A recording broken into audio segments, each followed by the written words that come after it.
Muy buenas tardes a todos. Damos comienzo a nuestra mesa 6, mesa en la que participarán, intervendrán con valiosísimas ponencias, tanto la doctora Penélope como Alicia Escárcega y Claudia Carranza. Alicia Escárcega es de la Universidad de Nottingham. La doctora Penélope es de la Universidad Nacional Autónoma de México y la UAM, la doctora Claudia Carranza es de el Colegio de San Luis. Todas ellas nos hablarán sobre la maravilla animal y dos continentes. Y pues, sin más preámbulo, vamos a escuchar el trabajo de Alicia Escárcega Freixas, Las Animalias de América del Sur en la historia general y natural de Indias, de Fernández de Oviedo, Encuentros entre la fábula y la verdad. Adelante, Alicia, es todo tuyo el micrófono.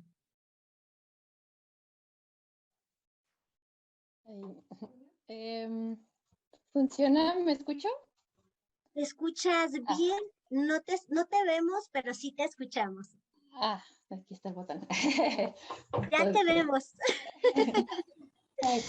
Perdón,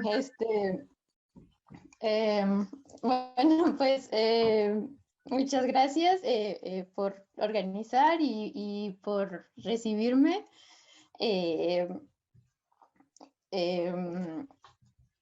Sí, hoy vamos a platicar. Siéntete muy cómoda. Sí, gracias. Bueno, y déjame ver. ¿Cómo a compartir? Ay, perdón, es que me tardé en poder entrar en la computadora con el Zoom. No te preocupes. ¿Requieres algún apoyo técnico? ¿Quieres compartirnos tu presentación? Ya lo logré. Ay, perdón.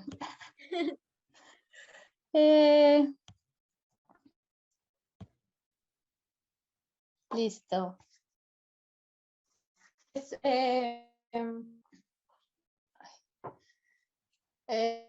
Voy a platicar de Gonzalo Fernández de Oviedo, que fue un burócrata, más bien cercano a la corte, y migró a las Indias en 1517 como supervisor de fundiciones de oro, pero aspirando a ser historiador.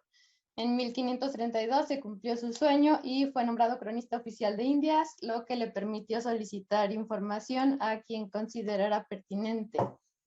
Con escepticismo valora tanto su memoria como los reportes de entrevistas, cartas y relaciones, y decide que incorporar, dejando su opinión informada de autores clásicos del cristianismo español y creencias populares de marineros. En 1535 publicó por fin la primera parte de su Historia General y Natural de Indias, un proyecto de 50 libros divididos en 3 partes que se publicaría completa hasta el siglo XIX. Ante los vacíos que dejaron las autoridades clásicas, principalmente Plinio, muestra un carácter empírico y riguroso. Sin los conocimientos académicos eclesiásticos contemporáneos, la observación directa será su principal recurso. No sorprende entonces su desprecio por las fábulas. Cito: den pues los vanos sus orejas a los libros de Amadís y de Esplandián, de los que de ellos penden, que es ya una generación tan multiplicada de fábulas, que por cierto yo he vergüenza de oír que en España se escribieron tantas vanidades, que hacen ya olvidar las de los griegos.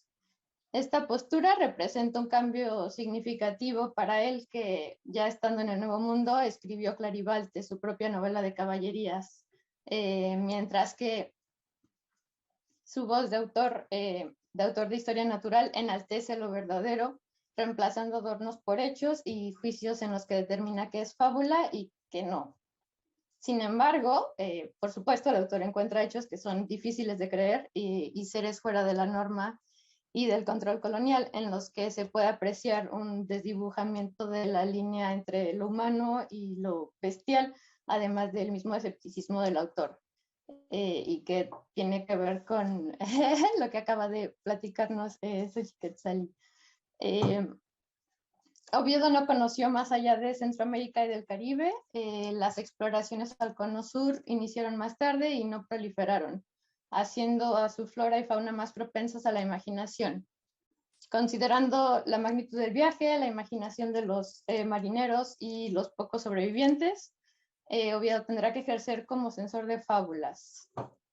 De una relación, por ejemplo, afirma que, cito, yo he resumido de esta relación lo que me ha parecido, dejando otras muchas cosas por incompetentes para aquí y desechando fábulas y conjeturas, sino memorando otras cosas notables. Aquí puede verse la ruta del viaje de Magallanes, que fue el primero que cruzó el estrecho. Y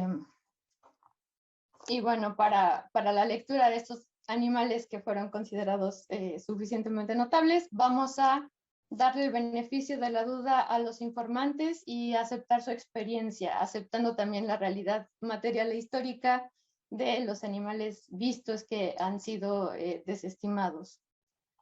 Jesús Carrillo, por ejemplo, considera que el hombre marino es el, cito, único momento en el que el cronista acepta la realidad de un ser monstruoso, cierro, tras una pesquisa judicial exhaustiva. Sin embargo, este método se repite en otras ocasiones para la afirmación de la existencia de seres híbridos, prodigiosos o monstruosos.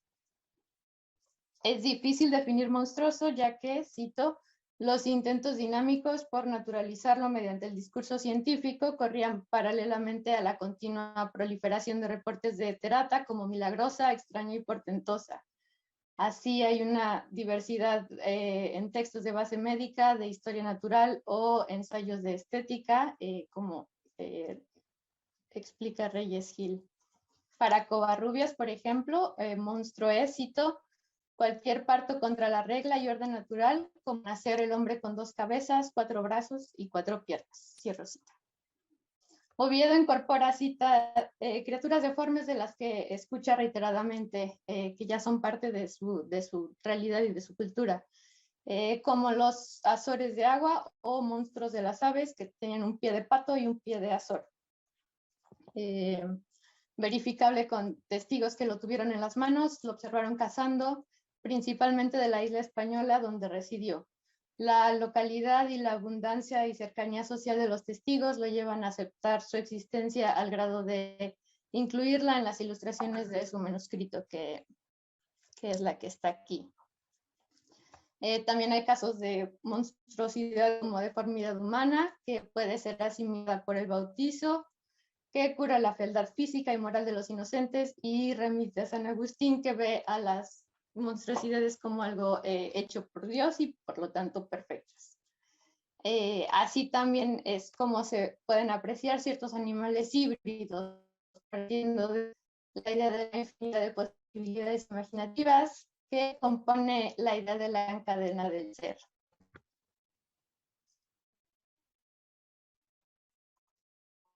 Es el casqué, un muy maravilloso gato monillo de una princesa inca, que era un monito mansito, de voz muy melodiosa. Oviedo nunca lo vio, pero ofrece una lista de testigos que interactuaron con él en vida. Nunca que haya nacido del adulterio antinatural ave mono, y concluye que esta especie es sobre sí natural, como los grifos, que además existen en las Sagradas Escrituras y por lo tanto son reales.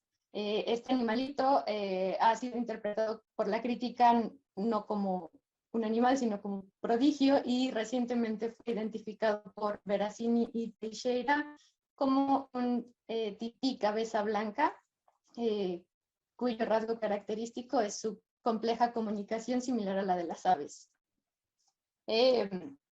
Los híbridos del sur no serían recibidos con la misma facilidad. El libro 20, por ejemplo, del descubrimiento del Estrecho de Magallanes, abarca la expedición liderada por Magallanes alrededor del globo, cruzando el estrecho, las islas de la Especiería, y en la segunda por el fray García Jofre de Loaiza, que más o menos la misma ruta, a los dos les fue muy mal. y también incluye transcripciones del Consejo de Indias y posibles entrevistas a sobrevivientes. En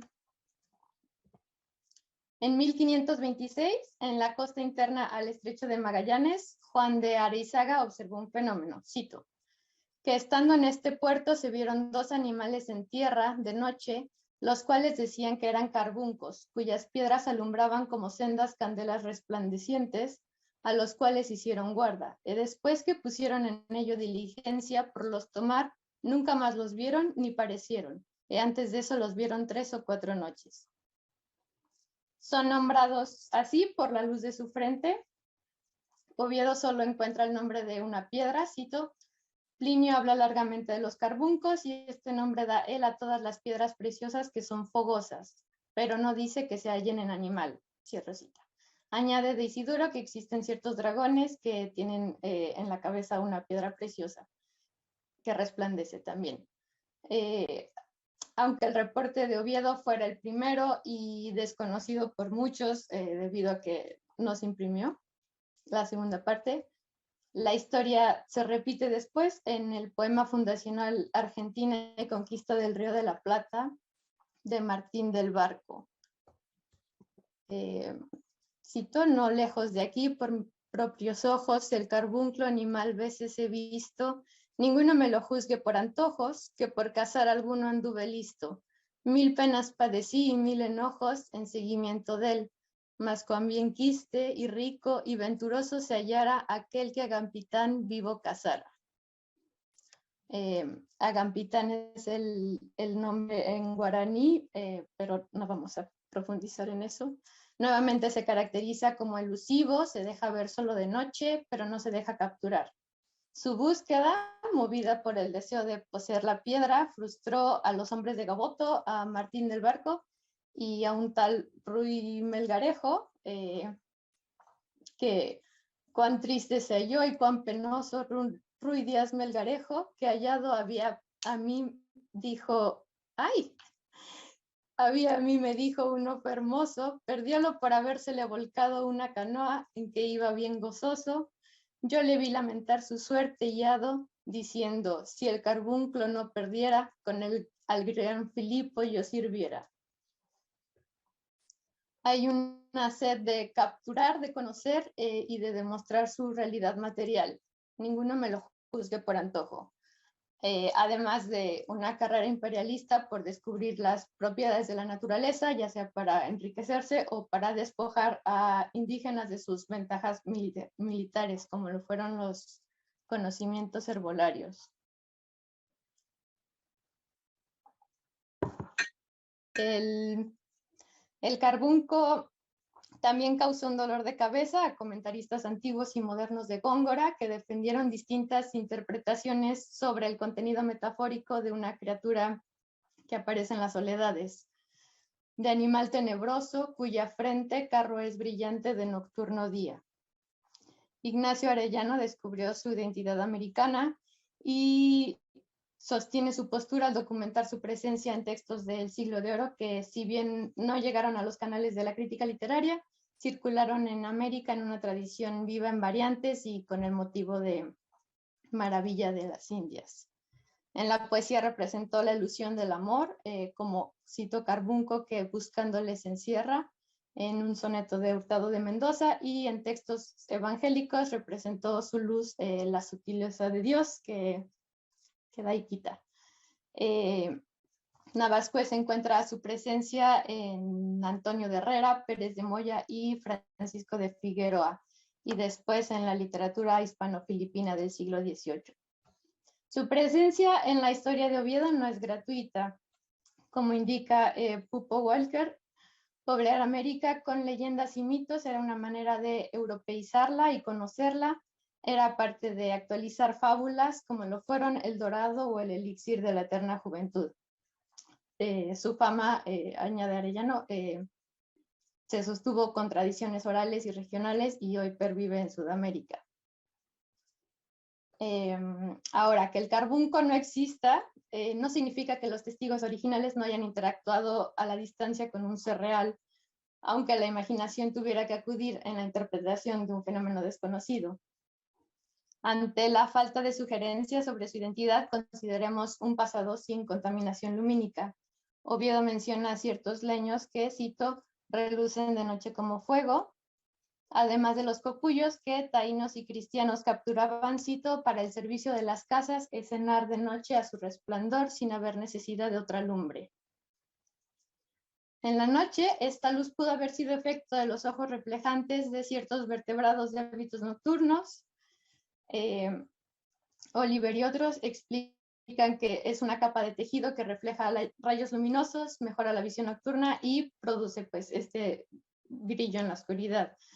Las posibilidades luminosas son infinitas, pues la intensidad y el color del brillo dependen de la morfología de cada especie, ya que los felinos tienen capas más reflejantes y el brillo decrece con la edad. Parece que un sospechoso puede ser el puma austral, una subespecie casi extinta que habita el sur de Chile y Argentina hasta el estrecho de Magallanes. Es un felino solitario que acecha entre matorrales y suele evitar a las personas y a diferencia de los grandes felinos es incapaz de rugir. La falta de sonido va a ser un tema constante. Areizaga dijo que vieron dos animales, es decir, dos luces brillantes que pudieron ser antorchas reflejadas en los ojos de un joven felino, fulgor que desaparecería con tan solo voltear la cabeza. Además, su figura pudo distorsionarse con la oscuridad, su camuflaje y pues la imaginación de exploradores sedientos de riquezas. Pasando a los otros animales que vamos a mirar con atención. Los entornos acuáticos también estimularon mucho la imaginación de los exploradores y reportaron más avistamientos. El manatí, pensado como sirena, se conoce bien por los diarios de Colón, que aquí está la ilustración de Oviedo del manatí. Colón dice que, cito, vido 3 serenas que salieron bien alto de la mar, pero no eran tan hermosas como las pintan, que en alguna manera tenían forma de hombre en la cara.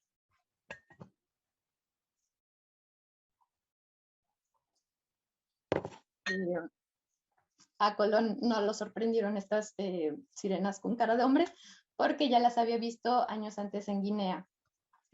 Años después, el manatí, ya conocido muy bien por los colonos, porque eran parte de su dieta, Oviedo los describe como, cito, un pescado de los más notables, dice que son feos, dice que su cara parece una bota de vino y que está bueno, que sabe como a ternera. Su descripción concisa nos va a servir para base para resaltar la facilidad con la que la imaginación de informantes y cronistas deforman a los mamíferos marinos que Oviedo decidió incorporar y a los que desechó. Podemos iniciar con la imaginación peninsular de Pedro Mártir, no viajó a las Indias, en Refria de Mato, un manatí domesticado por un cacique de tamaño monstruoso y querido por todos.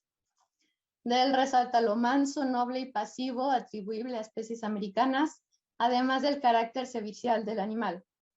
La leyenda es desestimada por Oviedo, pero es retomada por Gomara, por Antonio de Torquemada, por Diego de Landa y Baltasar Dorantes. Este tratamiento contrasta mucho con el de Oviedo, que es más bien utilitario. Para él, el manatí ya era parte de la sociedad que consumía mucho su carne, apreciada sobre todo en Cuaresma por ser considerados pescado, lo cual influyó en su rápida disminución, como ha detallado Ortwin Sauer. El hombre marino, por su parte, ya era un tópico común desde la antigüedad clásica y continuó siendo aceptado en la modernidad temprana.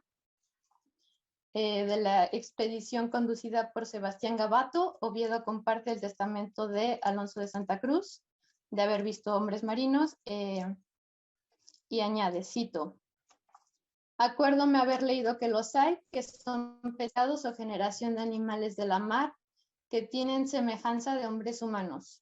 Dice Plinio que no es falsa la opinión de los nereidos, los cuales han cuerpo humano, mas son cubiertos de escamas, y escribe que uno de estos fue tomado en la costa de España y que se vio y oyó su llanto cuando se movía.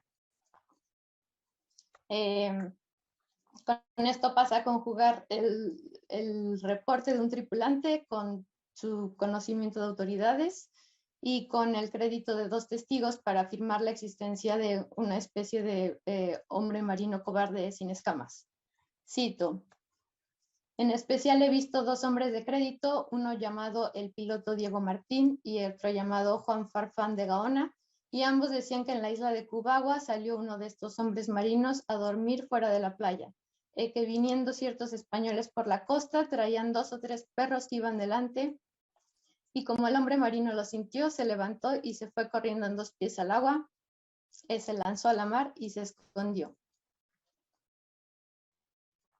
En la expedición de Gabato se tomaron uno de estos hombres marinos y lo mataron a palos, y los describen como, cito: del tamaño de un hombre de mediana estatura de la cinta para abajo, decíanme estos que lo vieron, que su color era como entre pardo y bermejo, la tez no escamosa ni de carne, sino lisa, y con un vello de pelos largos y ralos, y en la cabeza poco pelo y negro, las narices remanchadas y anchas, como hombre guineo o negro, la boca grande y las orejas pequeñas, todo cuanto en él había era ni más ni menos que un hombre humano, excepto los dedos, dice que están juntos.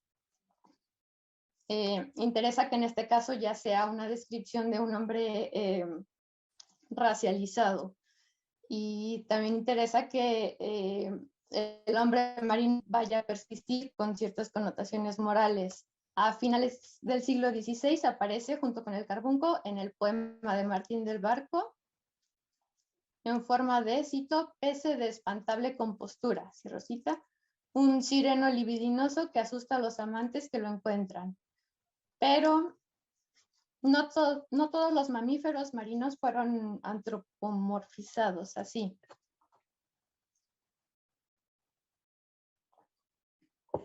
En otra expedición diferente, Melchor Palmero refiere unos que llaman puercos, similares a los reportados entre los mantenimientos del Río de la Plata, descritos como, cito, puercos naturales, salvo que no tienen cerdas ni pelos, y su color es que son pardos o rubios, y en todo lo demás son como puercos, excepto que las manos y los pies tienen anchos y como de lobos marinos. Cierro cita.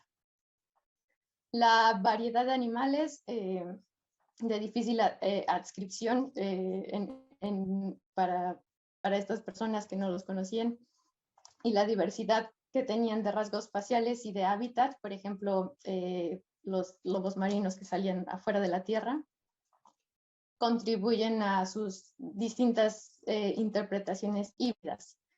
Si piensas descripciones y las locaciones, el animal que vieron los hombres de Gaboto quizá fuera un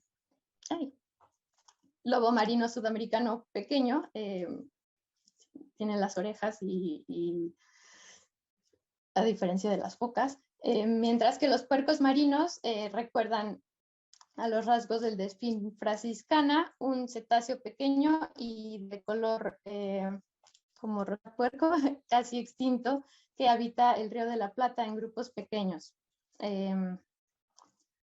Los distintos hombres marinos no pudieron pertenecer a la misma especie porque unos fueron vistos en la región del Caribe y estos fueron más hacia el sur, pues sí, hasta abajo. Las categorías mentales a las que acuden son objeto de crueldad. Ante los palos, el hombre marino, cito, se quejaba de aquella manera que se siente gemir o gruñir a las puercas soñando, cierro cita. El quejido casi mudo coincide con el de los perros americanos. Cito, aunque los apaleasen ni los matasen, no sabían ladrar. Algunos gañen o gimen bajo cuando les hacen mal. Cierro cita. Esta fórmula era muy común. Y los quejidos de estos hombres marinos persisten en la tradición como desagradables, como los que escucha Jerónimo de Portillo en el Río de la Plata en 1610, de unos lobos diferentes que, cito, levantan juntos una algazara y un aullido gemebundo y tristísimo, que causan pena y no huyen del hombre. Este silencio es una de las diferencias sobre las que Antonello Kerby ha elaborado, que separan a los animales del viejo y nuevo mundo, marcando a los segundos como inferiores, y de donde parte la tesis de la debilidad de América, continente visto como inferior, inmaduro, en el que, cito, la vida animal sufre una degeneración y una detención de desarrollo, cierro cita. El mutismo también ha sido notado por Derrida como una distancia entre humano y no humano. La cuestión del animal, dice, consistirá en saber no si el animal habla, sino si puede saber lo que quiere decir responder, y distinguir una respuesta de una reacción.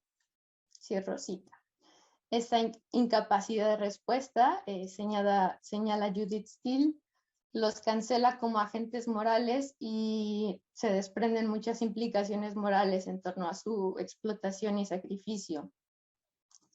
Y bueno, pensando en la parte humana de todo esto, hay que considerar el silenciamiento que implicó pues toda la colonización, y en este contexto específico se estaba dando al mismo tiempo la violencia de los requerimientos en Centroamérica hechas sin ningún intérprete. Los quejidos también contrastan con uno de los rasgos míticos de las sirenas, que es su canto, metáfora de atracción. Las sirenas, pensadas más como sirenas, siguieron apareciendo en testimonios desechados por Oviedo, pero incorporados por Pedro Mártir, indicando lo vivo que era su leyenda. Cuenta que Gil González atestiguó ver peces tan grandes como delfines que cantaban melodiosamente, como se dice que hacen las sirenas, y que también tenía propiedades somníferas.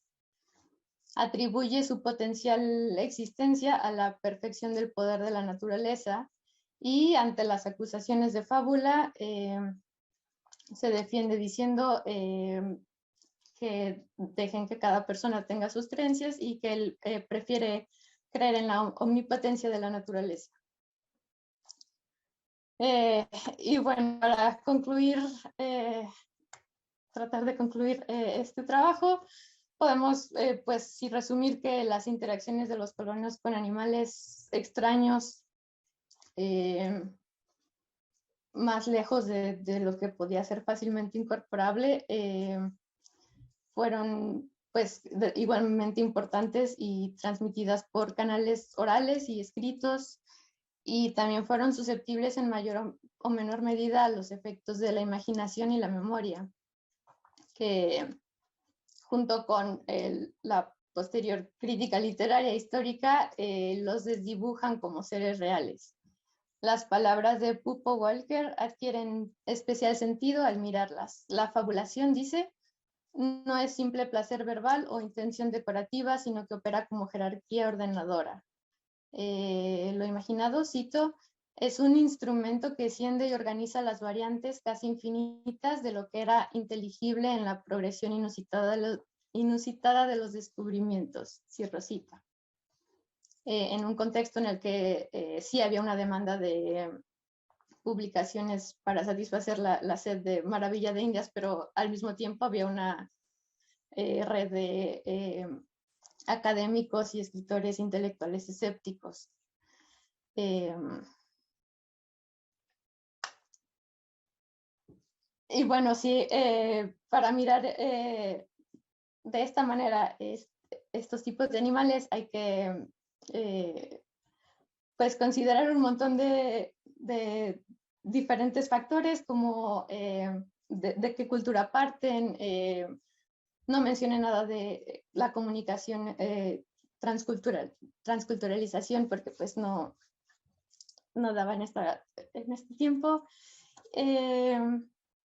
Y espero que haya servido como invitación para alejar estos animales que están como perdidos en diferentes reportes alejarlas de lo simbólico, y lo cual implica también mirar su complejidad en tanto seres que tuvieron una historia ecológica y cultural muy importante a partir del siglo XVI, y darle su lugar como agentes históricos también.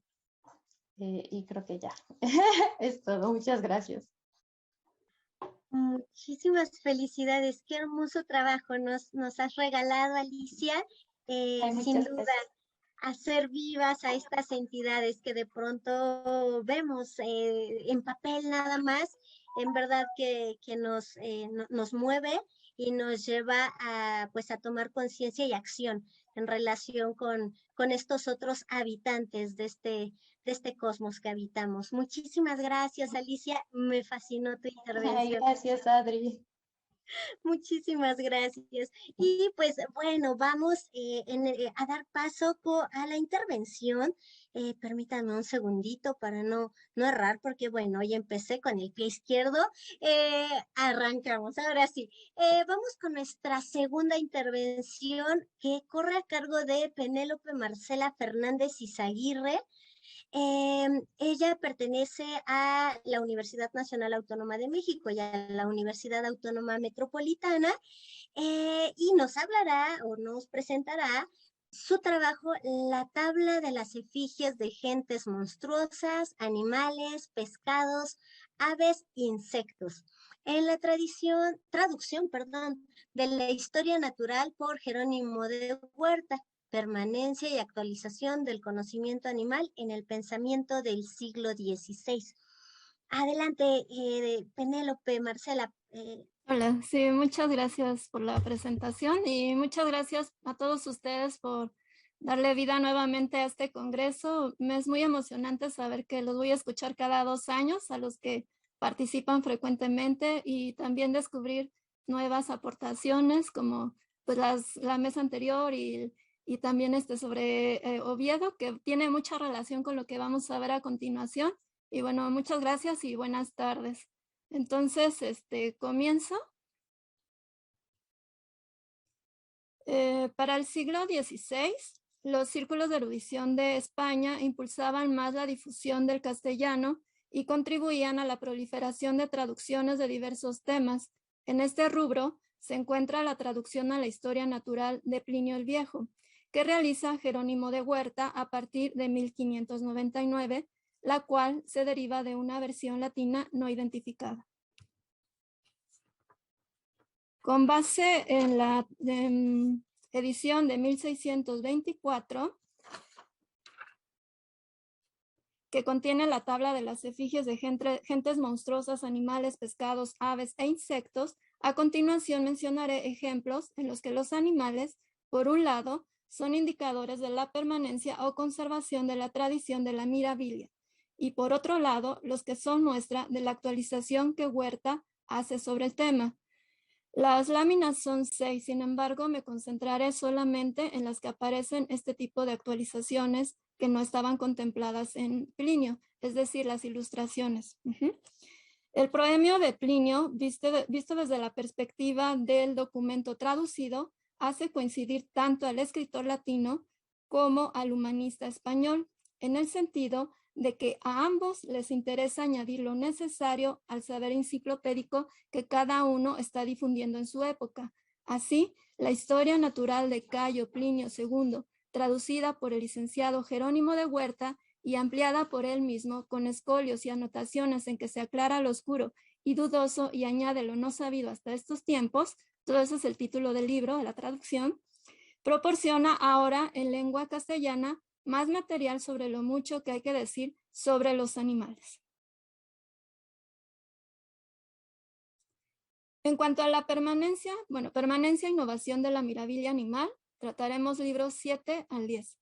En cuanto a la permanencia de mirabilias o animales maravillosos, que en su momento enunció Plinio en el libro 7 y que tiempo después protagonizaron los libros de viajes medievales, en la tabla de las efigies de gentes monstruosas todavía son ilustrados monstruos humanoides e híbridos. Por ejemplo, y son los que muestro a continuación, las blemias, que se decía que eran hombres y cabeza, que tienen los ojos en los hombros, o cinocéfalos, que son raza de hombres con cabeza de perros, o los cesiapodas, que se decía que eran hombres con una sola pierna, u otros que se decía que cubrían completamente con las orejas todo su cuerpo, así como los arimaspos, que tenían un solo ojo en medio de la frente. Pero por otro lado, en la tabla de animales, pescados, aves e insectos, también abundan las animalias maravillosas, como los que Plinio describía como bueyes de pezuña compacta con un solo cuerno, y que después fueron encarnadas en lo que popularmente conocemos como unicornio, aunque para Plinio, el igualmente llamado monoceros poseía cabeza de ciervo, patas de elefante, rabo de jabalí y el resto de su cuerpo como el del caballo. Entre las aves también se cuentan el ave fénix, el pegaso, el tragopán, que es un animal mayor que un águila y con cuernos como cabra, y la sirena clásica, es decir, la sirena de torso de mujer y cuerpo de ave. En la traducción de la historia natural es importante preservar todo lo escrito por Plinio, al mismo tiempo que es imprescindible actualizar la información. Así, Huerta agrega a la lista anterior otros monstruos, por ejemplo, la sirena de características medievales, es decir, con torso de mujer y cola de pez. También agrega criaturas que durante el siglo XVI protagonizaron los relatos marinos, entre ellas el fiseter, un cetáceo que se decía que con su enorme cola violentaba los barcos hasta hundirlos. Otras adiciones que se observan son criaturas humanoides anfibias, en concreto, el monje y el obispo de mar, muy característicos en los mitos relativos a los monstruos marinos que Olaus Magno contempla en la Carta Marina, la historia de Gentibus Septentrionalibus. De ahí que las anotaciones al libro 9 hacen énfasis en el autor sueco y los animales de su obra, incluyendo al puerco cetáceo y grandes monstruos que se crían en Alemania, semejantes, dice él, a un rinoceronte, otro a un elefante y otro a un unicornio. La maravilla animal de América, trataremos el libro 6.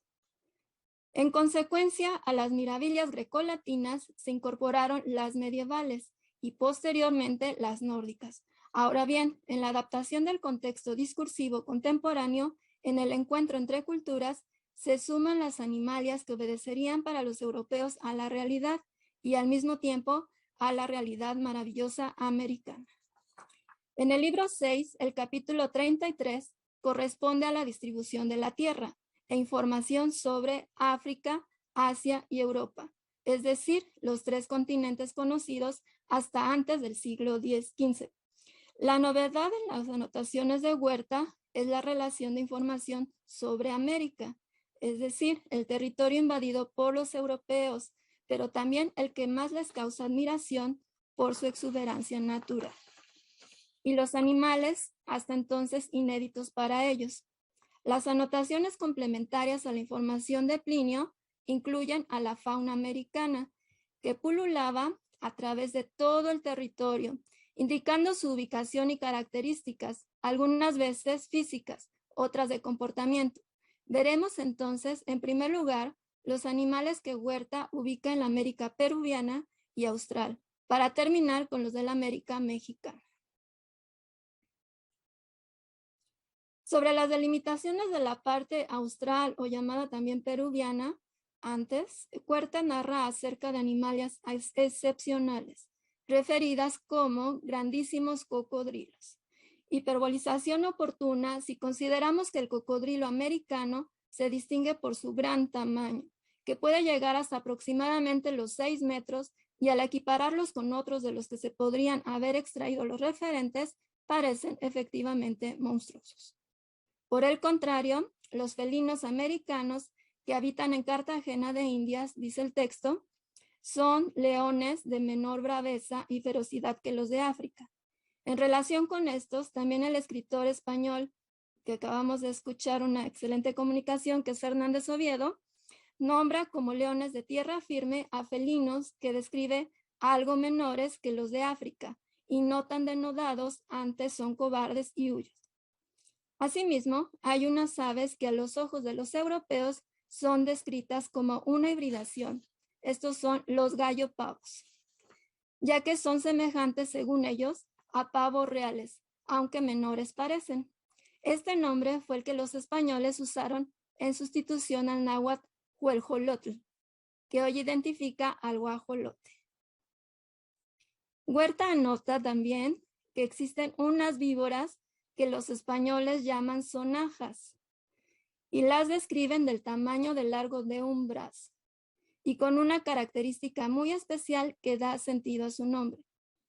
Y cito: tienen debajo de la cola una como nuez, en cuya cavidad está unas hojillas, que cuando van dando suena como sonajas y se oye a 20 pasos, pero ella es tan corta de vista que no ve distando más de 3 pasos.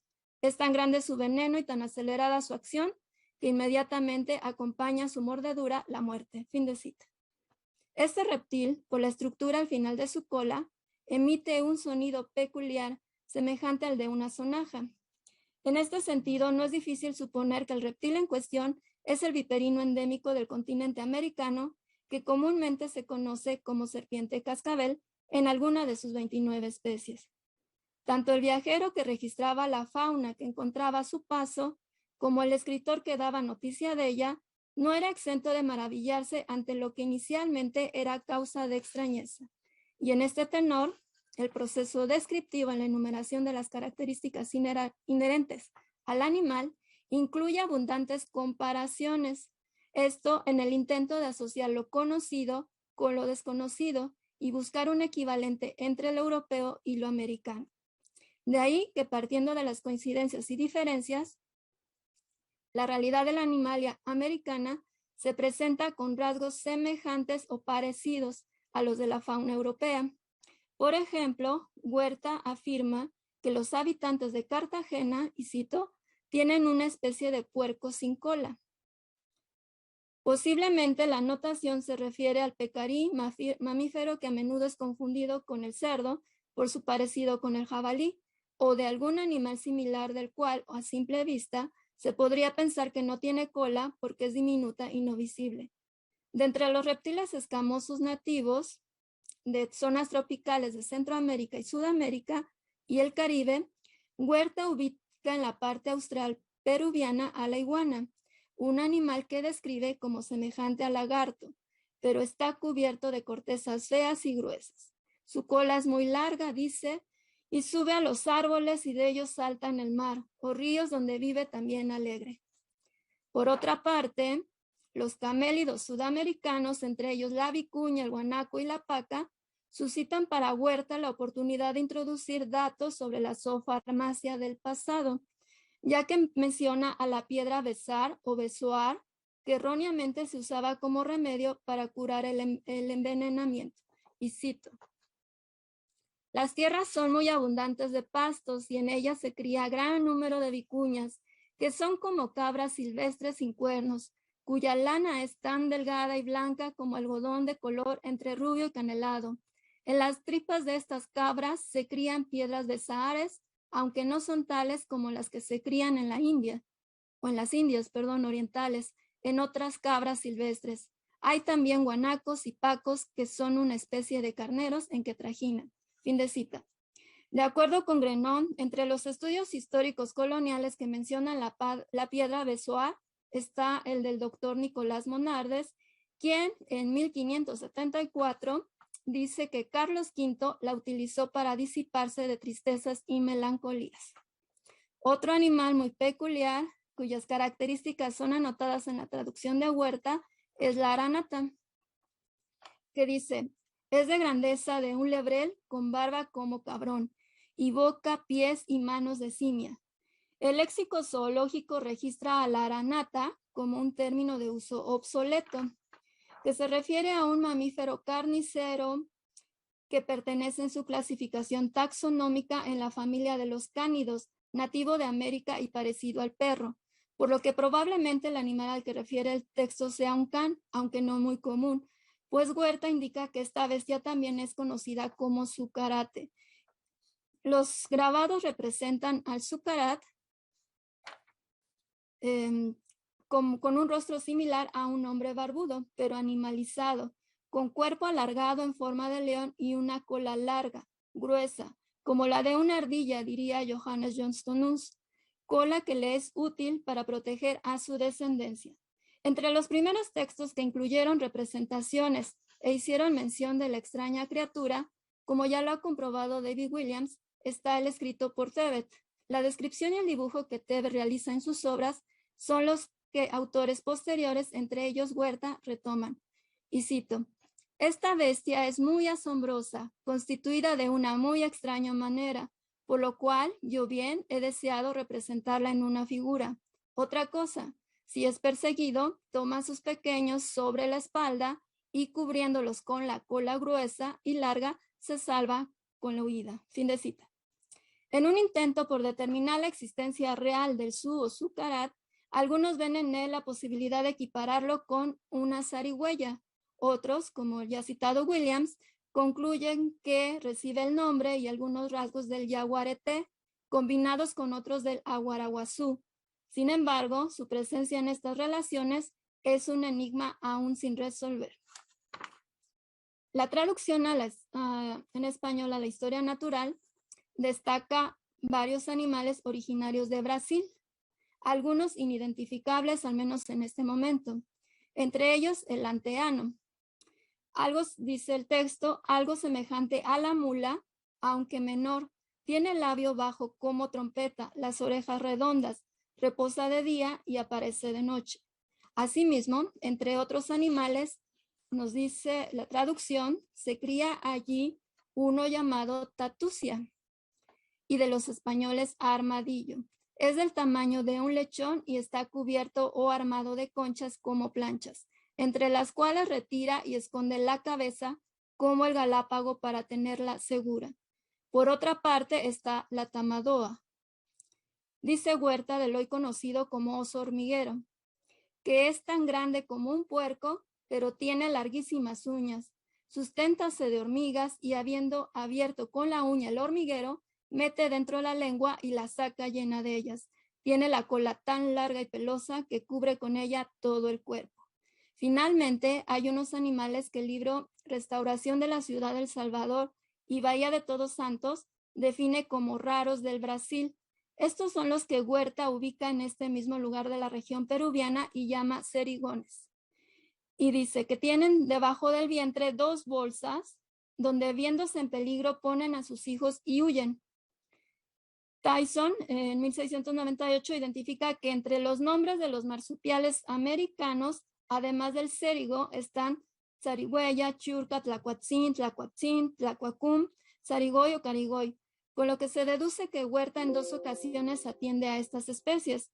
La primera vez refiriéndose al cerigón que sitúa en la tierra de Brasil y la segunda, aunque no ilustrada en la tabla, pero ubicándola en Norumbega, es decir, el noroeste de América del Norte de la parte mexicana, a los llamados tlacuacos, los cuales debajo del vientre tienen una bolsa en la cual ponen sus hijos y vuelve a repetir que, viéndose en peligro, huyen. Muy probablemente en alusión a una de las variedades de marsupiales más conocidas que son la zarigüeya o tlacuache, aún observable desde el sur de Canadá hasta Centroamérica. De la América septentrional, también nombrada península mexicana, proceden diversos animales del noroeste de América e incluso de la controversial Stotland. Esta región en los mapas de la época está localizada en la Nueva Francia y Huerta la contempla como una de las 37 islas en el Golfo de Canadá. Ahí tienen unos perros semejantes a lobos en los cuales provienen y están ubicados en las zonas frías que en el caso de América incluyen Alaska y Canadá, en donde el perro esquimal canadiense suele ser reconocido como descendiente de los canes más antiguos de América del Norte. Y asimismo desfila en estos párrafos de la traducción de la historia natural la vaca jibada, que nos dice el texto que es una generación de vacas tan grandes como caballos que habitan en la Florida y Nuevo México. Y las describe de la siguiente manera, y cito nuevamente: son vacas semejantes en el tamaño y color a las nuestras, más disformes y espantosas, Tienen los cuernos pequeños y una gran jiba en el lomo, y de medio cuerpo adelante muy largo pelo, y mayor y más espeso en la frente, cuello y brazos. Fin de cita. En conclusión, todos estos territorios, hasta antes desconocidos para los europeos, presuponen un encuentro continuo de nuevas reales maravillas. ¿Por qué? Porque Huerta no se limita a traducir y dar cuenta exacta de la historia natural de Plinio, sino que también hace una ampliación de ella a través de anotaciones, que aunque están supeditadas al texto principal, aportan nuevos conocimientos y aclaraciones necesarias para los lectores de la época, por lo que se deriva un texto con contenido de originalidad propia gracias a la información que se agrega sobre la fauna ya identificada por el latino. Frecuentemente, los animales están asociados como representación de otros que ya son conocidos. Todos ellos modelos de la fauna africana, asiática y europea, es decir, lo existente antes de que los exploradores europeos entraran a tierras americanas. Así, los hay semejantes a un rinoceronte, elefante, unicornio. A este apartado corresponde la descripción de los animales marinos nórdicos. Otros son comparados con leones, pavos reales, lagartos, camellos, mulas y cerdos. Este grupo corresponde al aspecto de los animales americanos, según la traducción. La traducción hace de la obra de Plinio un testimonio actualizado para el lector del siglo XVI, ya que además de incluir las conocidas maravillas monstruosas e híbridas de la tradición grecolatina y medieval, hace anotaciones sobre los monstruos marinos y criaturas humanoides anfibias que la tradición nórdica difunde. Al mismo tiempo, perfecciona el inventario faunístico con observaciones relacionadas en las crónicas del descubrimiento y conquista de América.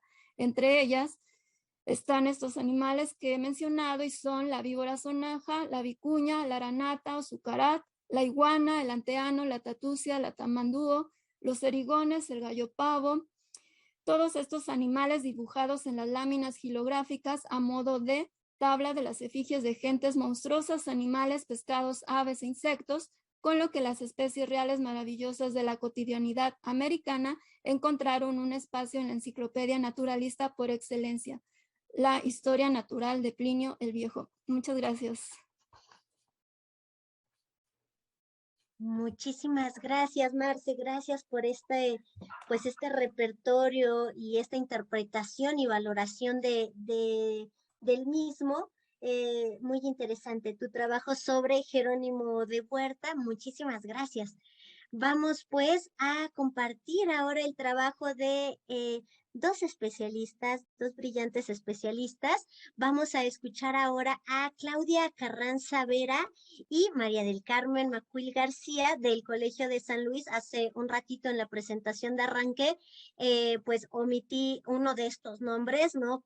La verdad, me disculpo aquí con las colegas. Y bueno, pues para darles voz a ellas ahora, solamente resta mencionar el título de su trabajo.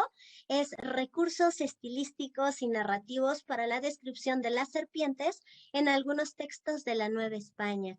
Adelante, Claudia, María, las escuchamos. Muchas gracias, Adriana. Pues quisiéramos antes que nada agradecer el espacio a la organización de este hermoso congreso y felicitarlas por esta quinta edición que pues definitivamente está saliendo muy bien y ha resultado muy interesante para todos los que la hemos podido seguir. Y sin más, inicio. A lo largo de los siglos, los reptiles han provocado la fascinación y admiración de los seres humanos. En torno a ellos han reproducido historias reales e imaginarias. No en vano, San Isidoro de Sevilla señalaba en las cualidades naturales comunes a nosotros y a los animales irracionales, decía que la serpiente nos aventaja con cierta vivacidad de sus sentidos. El reptil aparece por lo mismo desde el Génesis como la más sabia entre todos los animales de la tierra.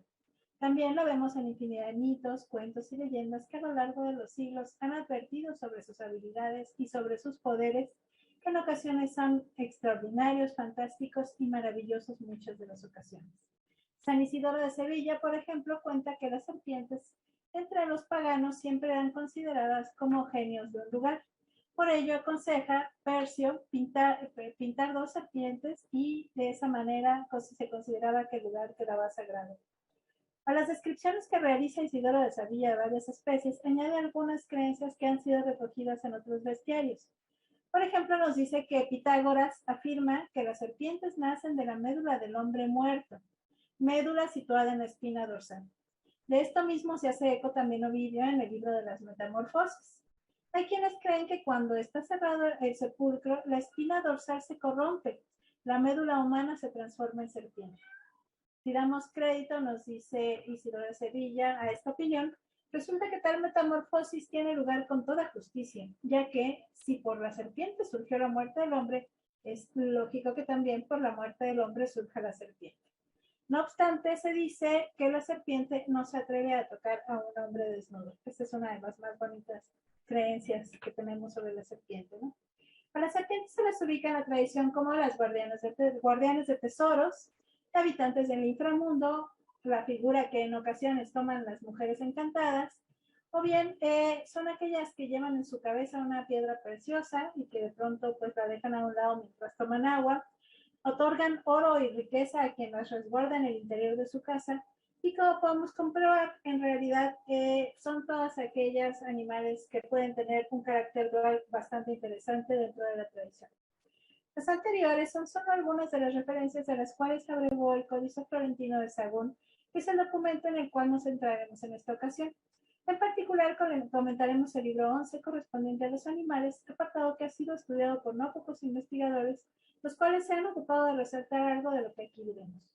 Los elementos que se emplean para exponer a las diferentes especies que se reconocen en el ámbito americano. Si bien el interés de Sahagún se justifica en la comprensión de una cultura a quien se pretende conquistar a través de su propio lenguaje, conocimientos e incluso visión del mundo, las descripciones realizadas en el Códice Florentino tienen un carácter enciclopédico en el que se puede percibir el interés por conocer y exponer las maravillas existentes en el ámbito recién descubierto. Como el propio Sahagún anotó, hay en esta relación muy buenos vocablos y muchos. El presente trabajo se dedicará a revisar algunas características léxicas de este texto, así como los recursos estilísticos que se emplean en la obra en náhuatl para la descripción de diferentes tipos de serpientes de varias regiones de la Nueva España. Los reptiles en los que nos centraremos se encuentran en el capítulo 5 del que hemos comentado, que es el libro 11, el de mayor volumen de toda la obra de Sahagún, que va sobre todo de la hoja 77 a la 91 recto. Aunque en el párrafo tercero del capítulo 4 hay otras menciones importantes, no las tocaremos en este momento. Ahora bien, como es bien conocido, el texto de la Historia General de las Cosas de la Nueva España fue escrito en español y se trata de versiones independientes a las contiguas en lengua náhuatl. Sin embargo, la relación es clara, por lo que este trabajo toma en cuenta en lo posible ambas partes. Conviene señalar también que partimos de la transcripción paleográfica. No obstante, para conseguir una presentación más ágil de nuestras observaciones, nos hemos reservado traer aquí el análisis morfológico de todos los vocablos, así como la escritura de la glosa para el trabajo de traducción. Hemos puesto particular atención en la estructura gramatical y en la semántica de las secciones elegidas, pues nuestra intención es observar el estilo con que las formas verbales y nominales se construyen, en tanto que son el núcleo de la gramática náhuatl.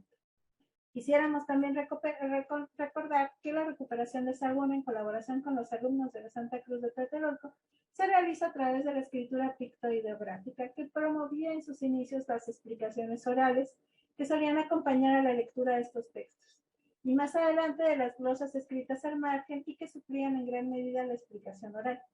Además de estos elementos, encontramos el estilo proveniente de bestiarios, misceláneas y tratados enciclopédicos, algunos de los cuales ya se han comentado en las anteriores ponencias.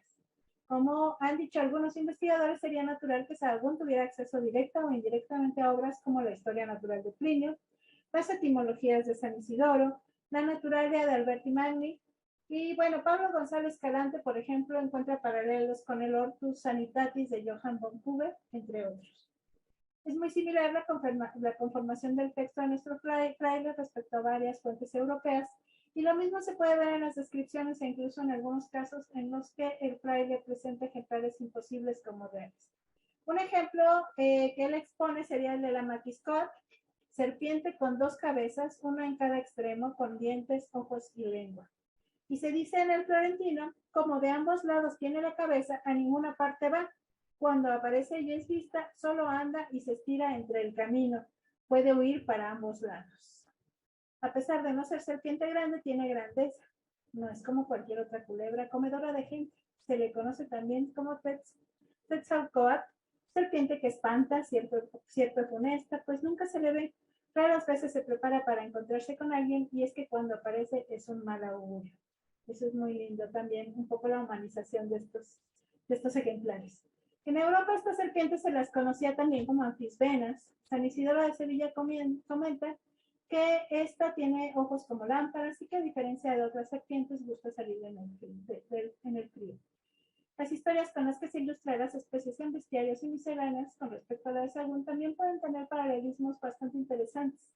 Un ejemplo es el caso de la Tlacosautli, serpiente de gran tamaño que posee una gran cabeza, boca grande y su lengua es bífida, con la lengua lanza un veneno. Se dice que ella es la señora principal o señor de todas las sierras. Su piel es amarilla y moteada como la de un gran jaguar. Si no la molesta, no atacará, pero si se encuentra con algún pájaro, lo devorará entero. Si el ave está en lo alto de un árbol, para cazarlo, ella puede lanzar su veneno. Entonces aquel pájaro caerá muerto. También sobre las nopaleras atrapa ardillas.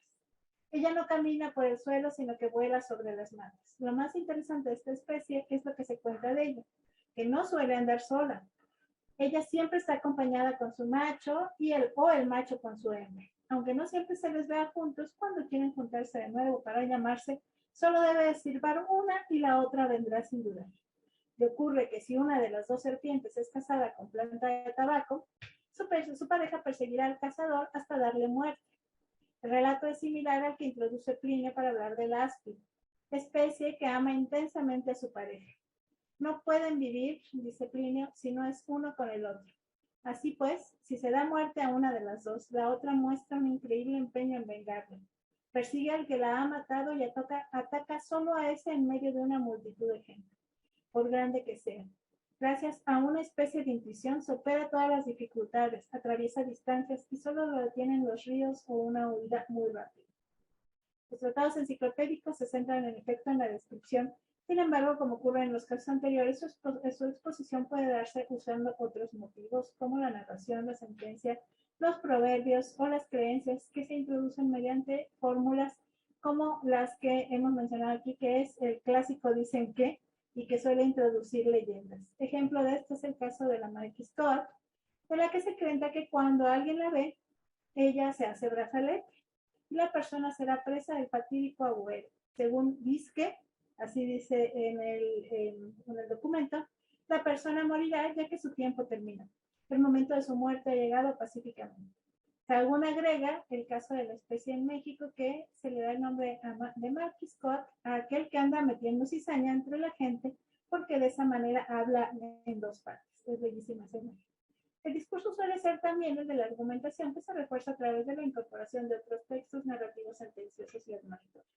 Este tipo de documentos también suelen incorporar consejos, recetas incluso y en general conocimientos prácticos sobre las acciones e incluso propiedades de los animales, lo que se convierte en una necesidad básica y aún de supervivencia.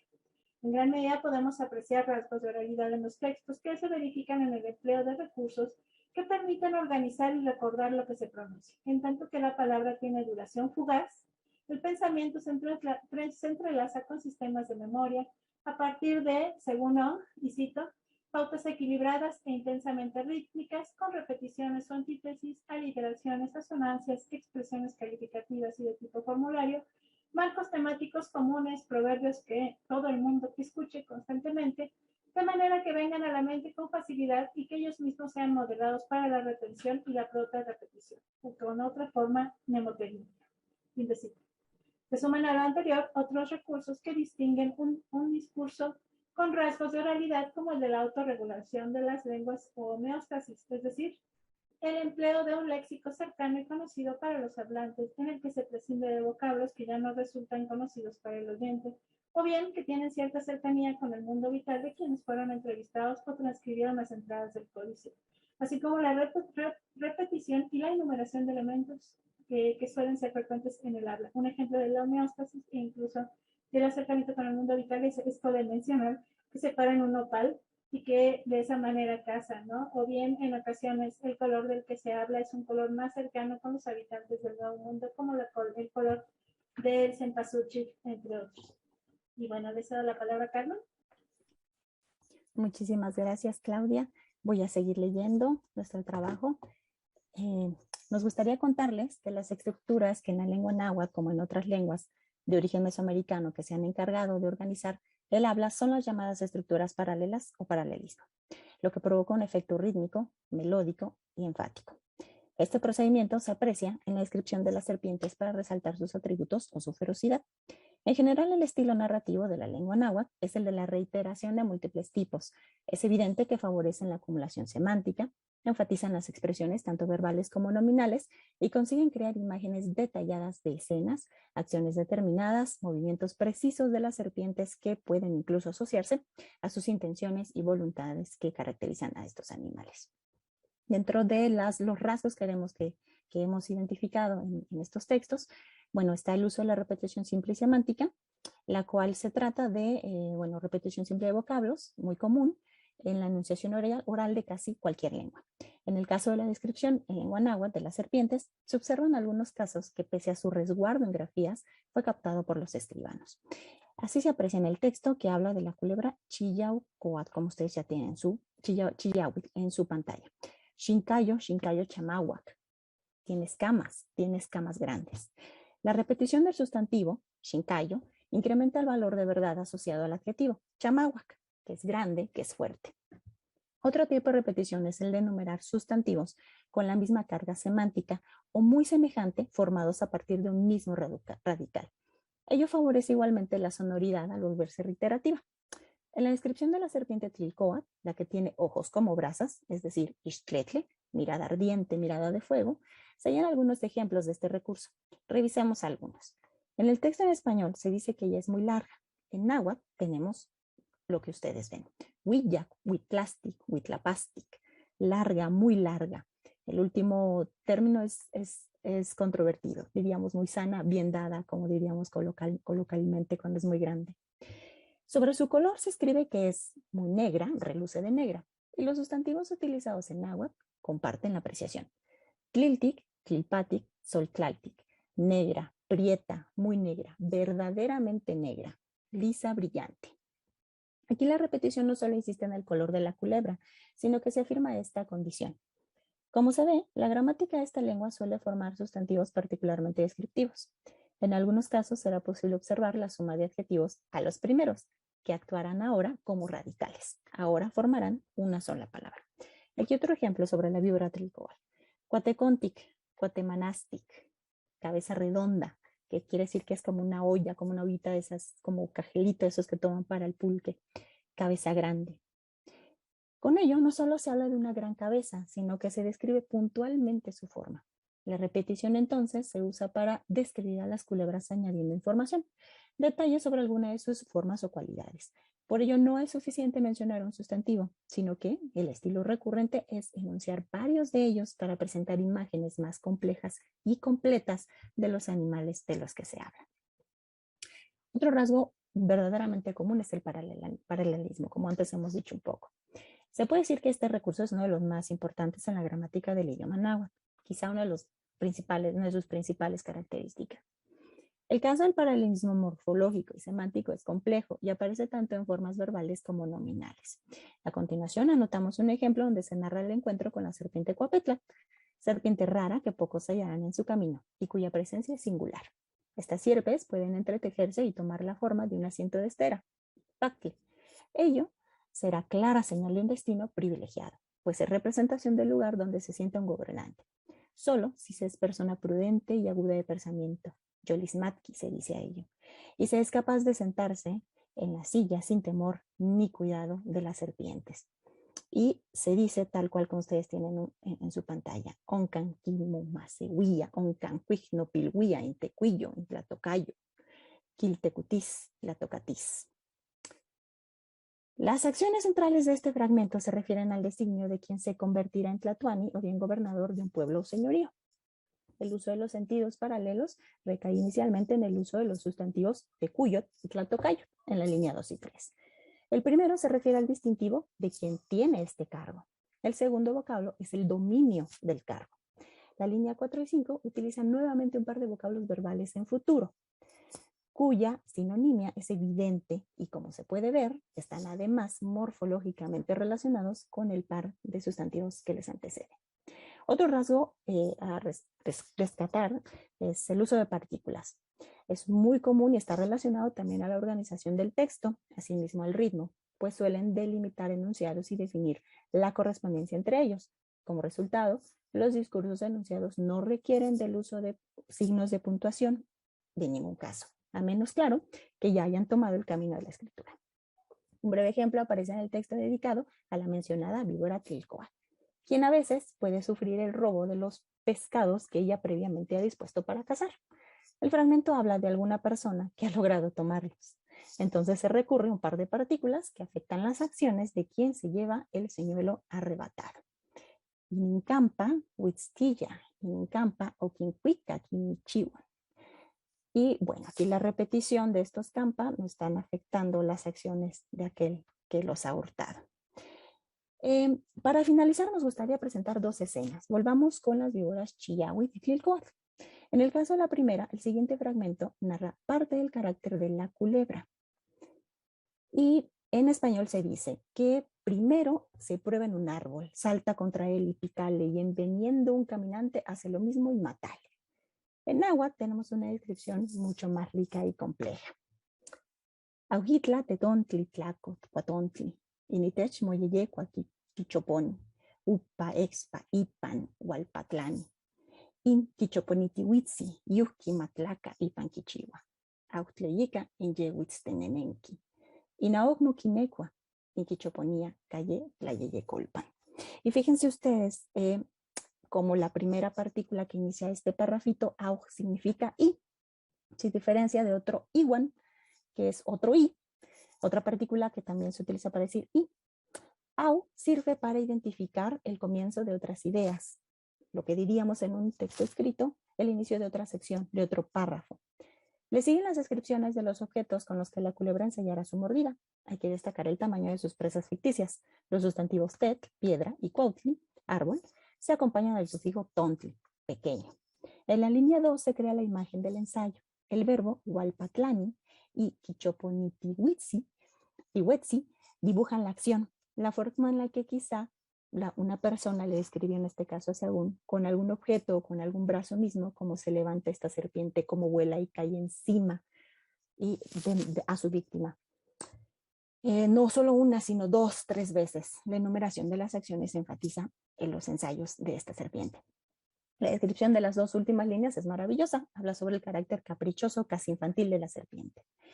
Al desear morder con tales modos. Las pruebas que ha realizado le garantizan un cambio de estado. Ya no tiene por qué andar chiqueada. Ya puede ir a morder, a picar, pues ha conseguido la experiencia necesaria para su cometido. La escena también transmite el carácter caprichoso, decíamos, de la serpiente, que vuela y pica, y en esos momentos es cuando se pone chiqueada. La última parte, por tanto, provoca que la conclusión sea menos aterradora que la primera, puesto que la propia serpiente, mediante estas acciones, se percibe como un animal con inseguridades, que va resanando mediante la práctica de sus incapacidades. No ocurre lo mismo en el caso de la citada serpiente Tlilcoatl, que caza a su víctima y vuela entre los árboles. En este caso, la narración adquiere una agilidad en la enumeración de las acciones. Se percibe incluso el movimiento con una sensación onomatopéyica del vuelo de la propia serpiente que se desliza entre las ramas. Y en el texto en náhuatl, pues tenemos más o menos así: Niman, Ompegua, Motlaloa, Quitoca, Yuquipatlani, Zacaticpac, Tlacoticpac, Inquisa, Imomepetzcoa, Initech, Axito y Michimama, Nimanitech, Motecuya. Los sonidos silbantes incluso transmiten la sensación del roce entre las ramas, el vuelo y la persecución. Las acciones se enumeran también entre las pausas, que también nos remiten a un escondite del reptil. La conclusión entonces lo cubre, es tajante. El final es ineludible para la víctima. Recuerden, ahí la línea nos dice se le escabulle, quiere decir que se le escapa al que le ha robado los peces y entonces se convierte en su víctima. El cazador ha sido más rápido y por lo mismo también sus movimientos deben admirarse. Le cedo la palabra a Claudia. Pues nos detendremos aquí, a pesar de que todavía hay muchísimo que comentar sobre las especies en las que nos hemos centrado. Basta decir que el Códice Florentino se suma a otras misceláneas y bestiarios que se enriquecen con las descripciones realizadas en este tratado o historia en el que trabajaron Sahagún y los estudiantes de la escuela de Tlatelolco.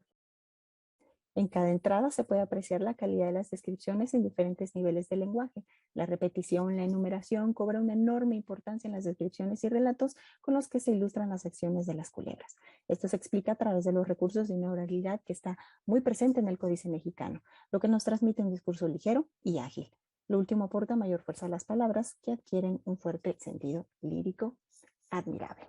Y bueno, con eso terminamos. Muchísimas gracias. María del Carmen, Claudia, muchísimas gracias por su trabajo. Fue un trabajo hermoso. Lamento que no podamos extendernos con los demás casos que traían preparados. Sin embargo, con estas representaciones de la serpiente, bueno, pues nos han dejado muy, muy emocionados y con muchas ganas pues de seguir su investigación en relación con este códice. Muchísimas gracias y seguramente habrá algunas preguntas. Tenemos muy poquito tiempo para ello. Sin embargo, no podríamos terminar sin escuchar este diálogo. Adelante, por favor. ¿Hay alguna pregunta entre nuestros participantes aquí en Zoom o en redes sociales, en YouTube, en Facebook? Adelante, Xochitl. Pues bueno, yo es un comentario y bueno, es una sugerencia, no sé qué opinen. La mesa es extraordinaria, a mí me fascinó ver cómo vemos este avance del europeo y también cómo se rehace, ¿no? Bueno, en tierras americanas. Y bueno, esto trajo a mi mente cómo se va construyendo lo que tú hablabas, Claudia, de la memoria, la oralidad, porque bueno, recordé que había, cuando no se conocía en Europa, a la jirafa le decían camelopardo. ¿Por qué? Porque el camello era lo más grande que conocían y pues tenía manchas, ¿no? Entonces ahí vemos la construcción de estos animales que no se conocían y se construyen a través de lo que sí es conocido. Entonces, bueno, esta sería mi pregunta. Sería para las 4. ¿Ustedes consideran que el animal, bueno, estos animales maravillosos, se pueden constituir como arquitraves de la ontología de lo americano? Es decir, teniendo como, no sé, como fusión lo europeo y que se convierte en algo híbrido. Esa sería como mi pregunta para las 4.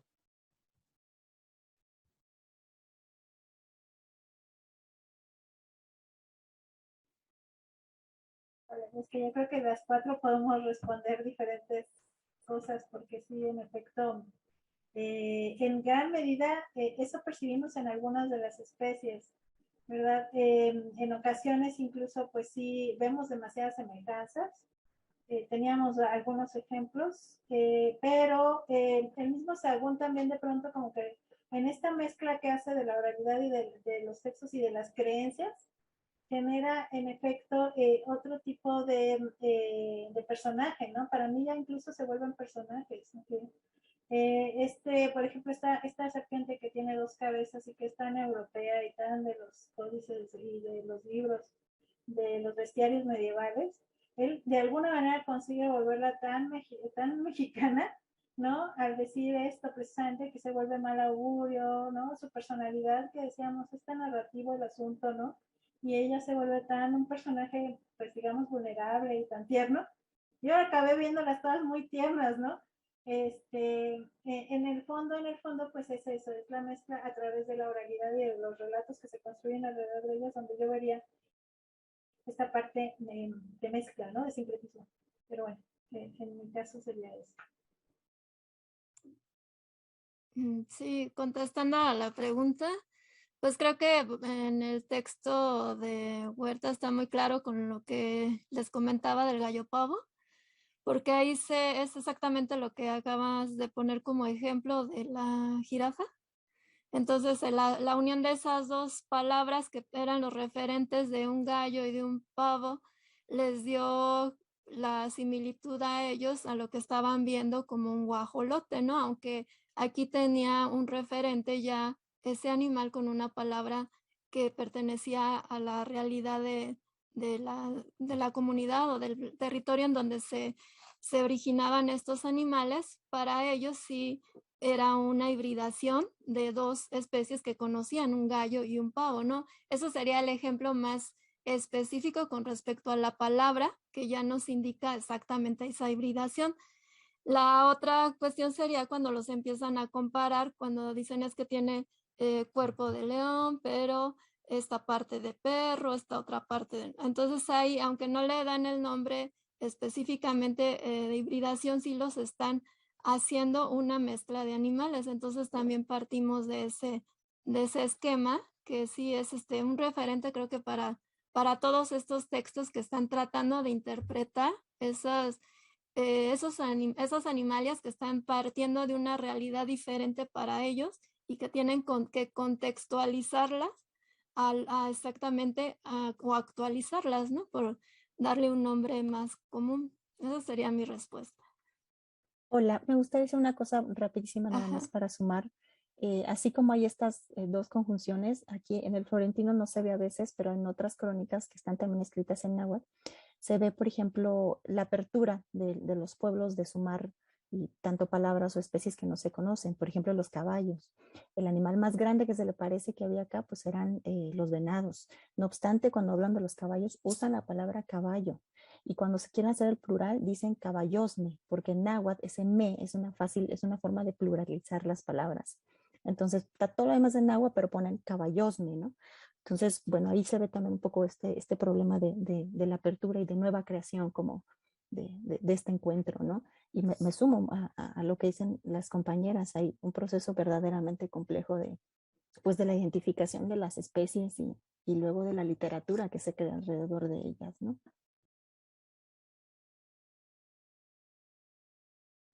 Y bueno, aquí nos comentan en el chat, nos dice Jair Silva en Facebook, para la doctora Marcela. Felicidades, profesora, buena presentación y exposición. Y un corazoncito. Miriam Robles Medellín, también Muchas en gracias. Facebook. Comenta, ha sido un recorrido fascinante. Felicidades a la ponente Penélope Marcela Fernández por compartirnos en esta mesa la idea de portento. Hablar de Mirabilia y mostrar al mismo tiempo estas criaturas nos deja precisamente maravillados. Sin duda, una gran presentación que abarca la maravilla monstruosa. Por otro lado, nos dice Claudia Piña, excelentes ponencias, felicidades, maravilloso el trabajo sobre el Códice Florentino, gracias. Y Grace Baza Vera y Alanis Gutiérrez Ochoa felicitan a las 4 ponentes. Felicitaciones a las que yo me sumo. Fue una mesa muy, muy enriquecedora, un trabajo extraordinario. El que nos hayan traído a estos animales americanos y pues insisto, el tiempo nos ha comido y bueno, pues no, al parecer además no encuentro intervenciones adicionales. Con esto estaríamos pues cerrando nuestra mesa 6, la penúltima de esta jornada. A las 7 damos paso a la mesa 7, a las 7 damos paso a la mesa 7 y bueno, pues con ello estaríamos cerrando nuestra jornada del día 2 de este segundo día de Animalibus. Y pues a nada, muchísimas gracias a nuestras ponentes. En verdad, quisiera seguir charlando con ustedes sobre estos animales americanos. Perdón, añado nada más un comentario de Guadalupe Fuentes que nos acaba de llegar. Extraordinario oír sobre estos animales americanos y cómo fueron encontrando su lugar al compararlos con especies de otras latitudes. Y maravilloso oír el náhuatl me hace evocar mucho sobre estas serpientes. Felicidades a todas las compañeras, dice Lupita Fuentes. Bien, pues con esto cerramos nuestras intervenciones de esta mesa. Muchas gracias y estamos viéndonos en unos minutitos.